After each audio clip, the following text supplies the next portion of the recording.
સમગ્ર મામલે પરિવારને જાણ થતાં ભાંડો ફૂટ્યો હતો। યુવતીને 3 મહિનાનો ગર્ભ રહી જતા સમગ્ર મામલે બાદમાં ભાંડો ફૂટી જતા ભોગ બનનાર યુવતીના પરિવારજનોએ અમરોલી પોલીસ મથકમાં પાડોશી નરાધમ સામે પોલીસ ફરિયાદ નોંધાવતા પોલીસે ગુનો દાખલ કરીને કાયદેસરની કાર્યવાહી હાથ ધરી છે। મૂળ ઉત્તર પ્રદેશના વતની અને હાલમાં સુરતના અમરોલી વિસ્તારમાં તેના સગા કાકાના ઘરે વસવાટ કરતી 18 વર્ષની યુવતી દિવ્યાંગ છે।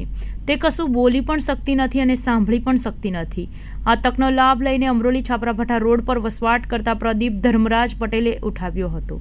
3 મહિના પહેલા યુવતી ઘરમાં એકલી હતી ત્યારે આ તકનો લાભ ઉઠાવીને પ્રદીપ અને તેના ઘરમાં આવી તેની સાથે બળજબરીપૂર્વક શરીર સંબંધ બાંધીને બળાત્કાર ગુજાર્યો હતો અને જો આ વાતની કોઈને જાણ કરશે તો તેણીને જાનથી મારી નાખવાની પણ ધમકી આપી હતી। યુવતી બોલી કે સાંભળી શકતી ન હોવાને કારણે તે વધુ ડરી ગઈ હતી અને આખરે યુવતીએ કોઈને વાત કરી ન હતી, પરંતુ 3 મહિના બાદ અચાનક જ યુવતીને પીઠમાં દુખાવો ચાલુ થતાં તેના કાકા અને કાકી નજીકની હોસ્પિટલમાં બતાવવા લઈ ગયા હતા, જ્યાં તેને 3 મહિનાનો ગર્ભ હોવાનું સામે આવ્યું હતું। જેથી તેના કાકા કાકીએ ઈશારાથી યુવતીને પૂછતા તેને પ્રદીપની કરતૂત જણાવી હતી, જેથી આખરે કાકા કાકીના પગ તળેની જમીન ખસી ગઈ હતી। બનાવના પગલે આખરે તેઓએ આ મામલે પ્રદીપ પટેલ સામે અમરોલી પોલીસ મથકમાં ફરિયાદ નોંધાવતા પોલીસે બળાત્કારનો ગુનો દાખલ કરીને કાયદેસરની કાર્યવાહી હાથ ધરી છે।